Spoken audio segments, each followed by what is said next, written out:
Hare Krishna folks and my all dear students, कैसे हो आप लोग। तो यस, अभी एग्जामिनेशन आने वाला है और सिर्फ एक महीना से भी कम समय बचा है आपके एग्जामिनेशन के लिए, चाहे वो बोर्ड प्रिपरेशन हो या फिर वो नॉन बोर्ड क्लासेस हो। ठीक है, तो चिंता की बात नहीं है, एक महीने से भी बहुत कुछ हो सकता है और काफी कुछ अच्छा हो सकता है। ठीक है, चाहे वो बोर्ड के स्टूडेंट्स हो या फिर वो होम स्कूल होम क्लासेस हो, चाहे 7th 8th 9th हो या 10th और 12th हो, राइट। तो मैं बहुत अच्छा एक थॉट प्रोसेस लाया हूँ, बहुत अच्छे कंसेप्ट लाया हूँ ताकि आप कम समय पे बहुत अच्छी तैयारी कर सकते हैं। हाँ, जो स्टार्टिंग से पढ़ रहे हैं उनके लिए भी ऐसा है कि वो अपना ग्रिप ना छोड़े। वो ऐसा ना सोचे कि मैं स्टार्टिंग से पढ़ा हूं तो एक महीने में नहीं पढ़ेंगे तो क्या हो जाएगा। नहीं नहीं भैया, आपका ग्रिप अपना बना के रखना है। ओके, तो welcome to our channel that is knowledge beyond the science and yes our offline classes that is name as progressive classes. ठीक है, तो स्टूडेंट्स मेरी पॉइंट को ध्यान से बिल्कुल आप देखना और पूरा वीडियो एंड तक देखना। हो सके तो इसको ध्यान से सुनना, लिख लेना जो मैं बोलने वाला हूँ। एक महीने में बच्चा बहुत कुछ हो सकता है, बहुत अच्छे से एग्जाम की तैयारी करा सकते हैं और आप कम समय में मोर देन 85% टच कर सकते हैं। ठीक है, तो जो प्रिपरेशन नहीं कर पा रहे हैं, किसी कारणवश पढ़ाई नहीं कर पाए या शादी में चले गए, ये सर ये फंक्शन था या फिर और कुछ इंसिडेंट हो गए, तो टेंशन लेने की बेटा बात नहीं है। अभी हमको 30 डेज का पावर पैक प्लान बनाना है और बिल्कुल जो जो चीज मैं बोल रहा हूं उसको अवॉइड करना है। ठीक है, तो सबसे पहला पॉइंट है प्रिपरेशन। ठीक है, तो हमको सबसे पहला काम है प्रिपरेशन तो करना ही है। देखो, वो बहुत छोटा वर्ड है प्रिपरेशन, लेकिन कुछ भी चीज करने के लिए आपको प्रिपेयर्ड होना पड़ेगा। ठीक है, बोलते हैं there is no any shortcut for short circuit. ठीक है भैया, अगर ज्यादा हम शॉर्टकट के चक्कर में जाएंगे तो माइंड क्या हो जाएगा, शॉर्ट सर्किट हो जाएगा। तो ज्यादा शॉर्टकट के चक्कर में मत फंसो। ठीक है, मेरे गुरुजी का भी ऐसा आ गया है कि भैया आपको प्रिपरेशन तो करना ही है, आपको शॉर्टकट के चक्कर में रहेंगे आपका पढ़ाई नहीं हो पाएगा।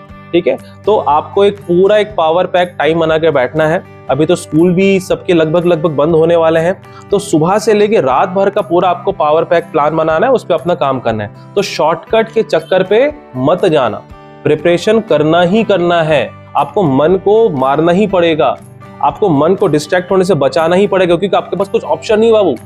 एक तरफ खाई है तो एक तरफ कुआं है, आपको सीधा रास्ता ही चलना है। अगर आप सोचो कि मैं ऐसा पढ़ूंगा वैसा पढ़ूंगा, है ना, 10 क्वेश्चन है तो उसमें से 5 पढ़ के चल जाऊंगा, ऐसा नहीं चलेगा। हाँ, कुछ अच्छे क्वेश्चन पढ़ के चल जाएंगे, वो बात अलग है, लेकिन शॉर्टकट मत करना। Okay, second is study in chunks. बहुत लोग लगातार बैठ नहीं पाते, बहुत सारे लोग लगातार बैठ नहीं पाते। तो कोशिश करो, आप मान लो कि 8 घंटे का पावर पैक प्लान बनाओ या 7 घंटे का बनाओ, उसको छोटे छोटे चंक्स में तोड़ लो। तो स्टडी इन चंक्स। ठीक है, जैसे कि आप 1 घंटे एक स्लॉट पढ़ लो, फिर 10 मिनट का गैप दे दो, फिर आप 1 घंटा स्लॉट पढ़ लो, फिर 10 मिनट का गैप दे दो। लगातार पढ़ोगे भाई बहुत बोर लगेगा, फिर आपको फिर भागने का मन करेगा, इधर जाऊं उधर जाऊं। ठीक है, तो आप छोटे छोटे चंक्स को डिवाइड कर लो। ठीक है, और जैसे आपका एबिलिटी बढ़ते जाए ना, फिर उसको उस लिमिट को और बढ़ाते जाना। ठीक है, तो कभी भी ये मत सोचना कि हम एक साथ पढ़ने बैठेंगे, ना ना ना, एक साथ नहीं पढ़ने बैठना है। आपको 8 घंटे का पूरा ड्यूरेशन बनाना है, उस 8 घंटे में पूरा आपको पढ़ाई वाले ही जोन में रहना है, लेकिन उसको आप थोड़ा टाइम में डिवाइड कर लो और जैसे आपका स्टेमिना बढ़ते जाएगा आप टाइम का लिमिट बढ़ाते जाओ। ठीक है, next is make your study with gross. इसको बहुत ही ज्यादा आपको साथ से सुनना है। ठीक है, make your study with gross mode, और ये उन बच्चों के लिए that is those who feeling very distracted. ठीक है, उन बच्चों के लिए बहुत जो डिस्ट्रैक्टफुल, बहुत बोल डिस्ट्रैक्शन बहुत फील करते हैं। ठीक है, तो ग्रॉस का मतलब ये कि पढ़ाई को अपने ग्राफिकल मोड में पढ़ो। समझ में आ रहा है क्या बोल रहा हूं मैं, ग्राफिकल मोड में पढ़ना है। ऐसा नहीं कि भैया सफेद पेपर है उसमें काला अक्षर लिखा है तो काला अक्षर भैंस भरा, बहुत बोर लगेगा आपको ऐसा पढ़ोगे तो। उसको ग्राफिकल मोड में डिजाइन कर लो या फिर कुछ इसको सीन के साथ जोड़ लो। हाँ, एक और चीज, थोड़ा बोल के पढ़ो। कभी मन में पढ़ने की कोशिश मत करना, मन में पढ़ोगे करके तो बजिंग साउंड आएगा, फिर आपको नींद ही आएगा। चाहे मैथ्स है तो मैथ्स को बोल के बनाओ, साइंस याद कर रहे हो तो साइंस को अच्छे से एकदम स्पष्ट बोलो। कोशिश करो कि आप दूसरे को पढ़ा रहे हो, जब आप इस तरीके से पढ़ोगे तो आपको बोर नहीं लगेगा। ठीक है, और फिर धीरे धीरे करते करते फिर आप नॉर्मल उसी पढ़ने वाले पोजीशन में आ जाओ। तो कभी भी पढ़ाई को लगातार मत पढ़ना, कभी भी पढ़ाई को ऐसा नहीं कि एकदम रट रहे हैं, उसको आप सोचो कि अपने से बातें करें, दूसरे को समझा रहा हूं। आप दूसरे को समझाओगे, इस फॉर्म में पढ़ोगे तो आपको याद होना भी चालू होगा। जैसे कि बहुत सारे चैप्टर कुछ लेता हूं मैं, लेट्स टेक क्लास 10th का मैं चैप्टर लेता हूं carbon and its compound, bio का ले लेता हूं हेरिडिटी। ये 2 चैप्टर ऐसे जो बच्चे काफी कुछ फंसते हैं इसमें। 12th का चैप्टर ले लेता हूं दैट इज इलेक्ट्रोकेमिस्ट्री, ऑर्गेनिक का ले लेता हूं, अमीन्स ले लेता हूं, बायोमोलिक्यूल्स ले लेता हूं, डीएनए ब्लॉक ले लेता हूं और साथ में हेलो के ले लेता हूं। ये बहुत से चैप्टर्स ऐसे हैं बेटा जो बहुत ही थोड़ा बोर लगता है पढ़ने में, लेकिन इसको आप इंटरेस्टिंग बना सकते हो, थोड़ा सा इसमें आप काम करोगे। थोड़ा सा इसको एनालाइज करोगे, ठीक है। चाहे आप नॉन बोर्ड क्लासेस भी ले लो, 9th के क्लासेस ले लो, लेट्स टेक फिजिक्स का ग्रेविटेशनल ले लो, आप बायो का एनिमल टिश्यू ले लो, इंप्रूवमेंट ऑफ फूड रिसोर्स ले लो, चाहे मैथ्स का कोई चैप्टर ले लो, सोशल ले लो, फ्रेंच रेवोल्यूशन ले लो, एडोल्फ हिटलर का कांसेप्ट ले लो, कुछ भी कांसेप्ट ले लो आप, उसको अगर आप रट्टा मार के पढ़ोगे तो बड़ा दिक्कत हो जाएगा। रटना नहीं है, उसको मेमोराइज करना है। मेमोराइज कैसे करना, फील करना है कि हाँ मैं दूसरे को पढ़ा रहा हूँ, दूसरे को समझा रहा हूँ, तो जाके आपको समझ में आएगा कि कैसे क्या पढ़ाई होता है, ठीक है। तो third point is make your study in a very gross mode, okay.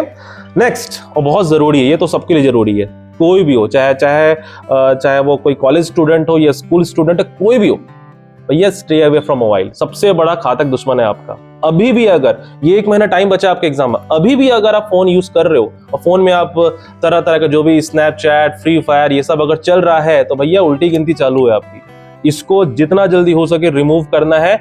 हाँ, अब आपको आदत पहले से बना हुआ, तुरंत तो नहीं हो पाएगा उसको, तो तुरंत ही करना पड़ेगा आपको। अगर आप पढ़ने बैठो, फोन को चुपचाप तो मम्मी को दे दो, पापा को दे दो, या फोन को किसी अलमीरा में बंद कर दो। और सबसे बड़ी बात, डेटा ऑफ रहना चाहिए।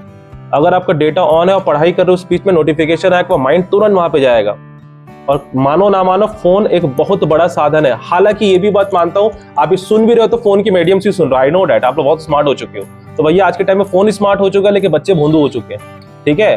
तो फोन को स्मार्ट नहीं बनना है, हमको स्मार्ट बनना है। हाँ, फोन में जो अच्छी चीजें हैं, चलो ठीक है, हम इतना 6 घंटे पढ़ाई कर लिए, देख लिए उसके बाद क्या क्या नोटिफिकेशन आया है, क्या क्या कुछ पढ़ाई से रिलेटेड कुछ कंसेप्ट आया है, टाइम टेबल कुछ आया है, या कुछ एडमिट कार्ड कुछ आया, ये सब तो फोन से ही रहेगा। तो फोन से जो अच्छी चीज है उसको हमको लेना है। लेकिन जो ये सब जो न्यूसेंस एक्टिविटी है, बेटा प्लीज बोल रहा हूँ आपको, बहुत जल्दी हो सके अवॉइड करो, क्योंकि 1 महीने का पढ़ाई में अगर फोन चल रहा है तो बड़ा दिक्कत की बात है।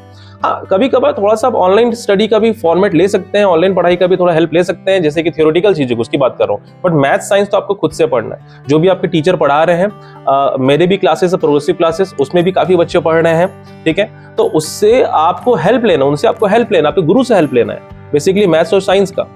अगर आप ऑनलाइन के फॉर्मेट जाएंगे, नो डाउट ऑनलाइन भी काफी अच्छे अच्छे फैकल्टीज है जो कि पढ़ा रहे हैं, बट उस टाइम पे जब आप अपना खुद पढ़ाई कर रहे हो, खुद झेल रहे हो, तो उसमें आपको जो आपके गुरु सिखाए हैं आपके कॉपी में लिख के, वही आपको काम आएगा, ठीक है। क्लियर है। और जो मैं आपको बता भी रहा हूँ, ये भी आप फोन से ही मीडियम से देख रहे हो, तो फोन का आपको यूटिलाइजेशन सही से करना चाहिए, ठीक है। ऑनलाइन का भी हेल्प ले सकते हो, ऑफलाइन का भी हेल्प ले सकते हो, बट ये सब एक्टिविटी को दूर करना है। तो stay away from mobile my dear, इसके लिए बहुत ज्यादा जरूरी है। And 5th point, should not compare yourself to any other candidates, ठीक है। अब तुम्हारे बगल में कोई टॉपर बैठा है, या कोई टॉपर तो वैसे कि जो उसके मेहनत के ऊपर है, पढ़ाई की, टॉपर बन गया, तुम भी बन सकते हो। तो अगर तुम ये सोच रहे हो कि उसने आंसर ऐसा लिखा, तुमने आंसर ऐसा लिखा, तो ऐसा नहीं होगा। आपका अपनी क्वालिटीज है, उसकी अपनी क्वालिटीज है, आपका अपना आंसर लिखने का तरीका है, उसका अपना आंसर लिखने का तरीका है। तो आप उसको कंपीट मत करो अपने आप को, आप जो पढ़े उसमें विश्वास रखो, ठीक है। सुनना ध्यान से, 80-20 का कंसेप्ट रखना, मतलब 20% अगर आप चैप्टर अच्छे से पढ़ते हो, उसमें से आप अच्छे से 80% मार्क्स स्कोर कर सकते हो। कई लोग पूरे चैप्टर कंप्लीट करते हैं और उसी में पढ़ते रहते हैं, और उसमें से क्या लिखते हैं, कुछ भी लिख नहीं पाते। कई लोग सिलेक्टिव चैप्टर पढ़ते हैं और इतना अच्छे से पढ़ते हैं कि उसके बिना मतलब उसको कोई तोड़ ही नहीं सकता, और वही चैप्टर लिखते हैं, उनका मार्क्स अच्छे आ जाते हैं। हालांकि अभी आपको 1 महीना है, तो अभी आपका पूरा चैप्टर अच्छे से कवर हो जाएगा, ठीक है। मैं लास्ट में आपको ये भी बताऊंगा कि किस कब कब कैसे कैसे पढ़ना है, क्या क्या टाइम से पढ़ना है आपको, ठीक है। तो 80-20 का कंसेप्ट रखे, 20% सिलेबस से ही 80% मार्क्स आता है, ठीक है स्टूडेंट। तो अपने आप को कंपेयर मत करना, नहीं तो बहुत आप बहुत अपने आप को बहुत एक एंशियस फील करोगे, बहुत एक होपलेस फील करोगे, ठीक है। जैसे एग्जाम देने जा रहे हो, तो कोई पढ़ रहा है, कोई आपको बता रहा है कि ये तू पढ़ के आया है, कि ये करके आएगा, तो मत सुनो, अपने ही बस अपने में रहो, अपने ही आपको बस बातें करो। बोले हाँ ठीक है, तुम पढ़े, ठीक है, बस एक कंधा सुन निकालो, लेकिन जो तुम पढ़े हो उस पर अपना फोकस रखो, नहीं तो तुम भूल जाओगे, ठीक है। Next is learning from past mistake. देखो बेटा, अभी चल रहा है जनवरी, राइट। आप अप्रैल में क्लास गए होंगे, कितने सारे आपके टेस्ट हुए होंगे, कितने सारे आपके pre mid term, post mid term, half yearly exam हुए होंगे, छोटे छोटे टेस्ट भी होंगे। उसमें तो ऐसा तो नहीं कि सब में आप अच्छा ही किए हैं, कुछ ना कुछ मिस्टेक तो हुआ ही है। तो लर्न फ्रॉम पास्ट मिस्टेक, आप उस मिस्टेक को दोबारा नहीं दोहराना है। जस्ट मार्क माय वर्ड, दोबारा नहीं दोहराना है स्टूडेंट। वो सब जो टेस्ट दिए होंगे उसमें आपको नंबर कम आ रहे होंगे, है कि नहीं? हाँ, कई लोग मन में सोच भी रहे, तो उसको आपको देखना है। इसके लिए क्या करना है? मॉक टेस्ट, PYQ प्रैक्टिस करना है, पूरे 5 साल के CBSE के जितने सारे PYQ सब निकालो, देखो, प्रैक्टिस करो, अभी टाइम है। अभी समझ में आ रहा क्या बोल रहा हूं मैं? और यस, NCERT को नहीं छोड़ना है। NCERT जो छोड़ रहा है और जो अभी भी इतने होने के बावजूद भी अगर इधर उधर किताबों में ध्यान दे रहा है तो पक्का उसका जो है बहुत बुरा हाल होने वाला है। NCERT को नहीं छोड़ना है, चाहे वो इंटेक्स क्वेश्चन हो, एक्सरसाइज क्वेश्चन हो। एंड फॉर क्लास 12 आपको एक्सरसाइज इंटेक्स भी आपको अच्छे से करके जाना है। एक्स्ट्रा किताब के चक्कर में पढ़ेंगे तो बड़ा दिक्कत हो जाएगा। सैंपल लेवल जितना प्रैक्टिस कर लियो उसमें से PYQ प्रैक्टिस करो, CBSE के PYQ प्रैक्टिस करो। समझ पा रहे हो क्या बोलना चाह रहा हूं मैं? तो ये सब चीजों को दोहराना नहीं है। अभी जितना मिस्टेक करना था कर लो। आप जहां क्लास पढ़ने जा रहे होंगे, कई लोग प्रोग्रेसिव क्लास में पढ़ रहे होंगे, तो उनके लिए भी बोल रहा हूं, जितना टेस्ट दे रहे हैं आप दे लो, जितना मिस्टेक करना है कर लो। इसके बाद आपको दोबारा उसको एनालाइज नहीं करना है, क्योंकि एग्जाम में नो मिस्टेक। ठीक है? तो जितना आपका नर्वसनेस फीलिंग है, अंदर डर बैठा है, पता नहीं पेपर कैसा आएगा कैसा नहीं आएगा, मत चिंता करो। जो पेपर देने वाले उनको भी नहीं पता पेपर कैसा आएगा, तो आप क्यों चिंता कर रहे हो? आपको बस अपना कर्म करना है। आउटपुट पे ध्यान दोगे बहुत दिक्कत हो जाएगा, बट सिर्फ ध्यान दोगे एक्शन पे तो आपको अच्छा होगा। रिएक्शन पे ध्यान दोगे पूरा आपको गड़बड़ हो जाएगा। ठीक है? भगवत गीता का भी यही एक बहुत अच्छा श्लोक है। ठीक है? सबको पता है। तो इसलिए एक्शन पे ध्यान देना है बेटा, रिएक्शन पे ध्यान नहीं देना है। ठीक है? फ्रूट्स पे ध्यान नहीं देना है, आउटपुट पे ध्यान नहीं देना है। अभी जो है, जो आपके हाथों में है, जो आपके कंट्रोल में, उसी को ध्यान देना है। जो आपके कंट्रोल में, जस्ट लेट इट बी। ठीक है? Just let it be to Krishna, let it be to God, छोड़ दो। आपका जो काम है उस पर ध्यान दो ना। तो PYQ प्रैक्टिस करो, मॉक टेस्ट में अच्छे से ध्यान दो, और NCERT को मत छोड़ो। NCERT की छोड़ोगे तो बड़ा दिक्कत हो जाएगा। इसको ही लेके चलना है माय डियर। ओके? तो अब मैं लास्ट आपको बताता हूं, मैं फिर ज्यादा वीडियो खींचूंगा नहीं मैं। ठीक है? कि अब आपको प्लानिंग कैसे करना है, ये मैं उनके लिए बता रहा हूं जो अभी स्कूल नहीं जा रहे हैं, और हो सके तो स्कूल में अगर ज्यादा एक्टिविटी नहीं हो रहा तो चलेगा, थोड़ा सा आप है ना चीटिंग कर सकते हो, आप घर बैठ के पढ़ाई कर सकते हो। और ये चीटिंग अच्छा चीटिंग है, अपने लिए कर रहे हो आप। ठीक है? अपने मार्क्स के लिए कर रहे हो, अपने एकेडमिक्स के लिए कर रहे हो। ठीक है? हाँ, जब एडमिट कार्ड मिलने का टाइम हो तो चले जाओ, कोई दिक्कत नहीं, उसके लिए मना नहीं कर रहा हूं मैं। बट उनके लिए जो अभी घर में बैठ रहे हैं, सबसे पहला काम सुबह उठने का आदत डालो। सबसे पहला काम, अगर कोई 4 बजे उठ रहे हैं तो बहुत अच्छी बात है। 4 बजे की उठ रहा है, ब्रह्म मुहूर्त में की उठ रहा है तो बहुत अच्छी बात है। तो सुबह उठ के, क्योंकि सुबह के टाइम होता क्या है कि जैसे ही आप जो याद करने वाला जो काम होता है, जो मेमोराइजेशन पावर होता है, फटाफट जाता है। इसको तो ऐसे समझ सकते हो स्टूडेंट की जैसे फोन अगर बंद है, स्विच ऑफ कर दिए, चार्ज लगा दिए और फिर स्विच ऑन कर रहे हो आफ्टर चार्जिंग फुल, तो फोन का जो पूरा जो उसका प्रोसेसर है बहुत फटाफट काम करेगा। वैसे ही आपका बॉडी भी है। अब जब जैसे सुबह उठते हो, कुछ भी नया चीज पढ़ोगे तो बहुत अच्छे से एक्टिव से काम करेगा। तो सुबह का टाइमिंग बनाओ कि कम से कम सुबह 3 से 4 घंटे देना ही देना है। अगर 4 बजे उठ रहे हो, 5 बजे उठ रहे हो, 6 बजे उठ रहे हो, तो कम से कम सुबह से 3-4 घंटे देना ही देना है। दूसरा स्लॉट बनाओ बाय टेकिंग ब्रेकफास्ट, और जब फ्रेश होने के बाद है ना 10 बजे से लेकर के 2 बजे तक का, ये 10 से 2 बजे का एक स्लॉट बनाओ। उसको भी कैसे पढ़ना है? यस, इसके पहले का पॉइंट क्या बोला था मैंने? स्टडी इन चंक्स, थोड़ा थोड़ा करके 1 घंटा पढ़ो, फिर 1 घंटा पढ़ो, ऐसे करके उसको भी याद भी होता जाएगा। और हर पढ़ने के बाद आखिर में क्या करना है? रिवीजन। जैसे तुम 10 का 2 पढ़े, लास्ट में पढ़ाई खत्म होने से पहले रिवीजन, फिर लंच वंच कर लो, फिर थोड़ा रेस्ट कर लो, क्योंकि थोड़ा माइंड को शांत देना भी जरूरी है। 1 घंटा 1.5 घंटा नींद लोगे तो कोई टेंशन की बात नहीं है। ठीक है? और फिर शाम को मस्त 4 से लेकर के और रात के 9 बजे तक ये आप स्लॉट बनाओ, और डिनर और करके 10-11 बजे सो जाओ।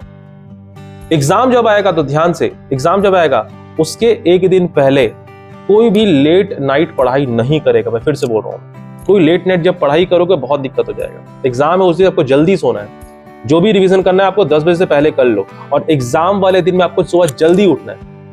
क्योंकि आप एग्जाम से अगर 1 दिन पहले अगर पूरा रात भर पढ़ोगे, नींद पूरा नहीं होगा, सीधा आप एग्जाम में उसका इंपैक्ट पड़ेगा, माइंड थक जाएगा, न्यूरॉन्स पूरे डिसऑर्डर सिस्टम में चल जाएंगे, आपका पेपर बिगड़ जाएगा बेटा। ठीक है?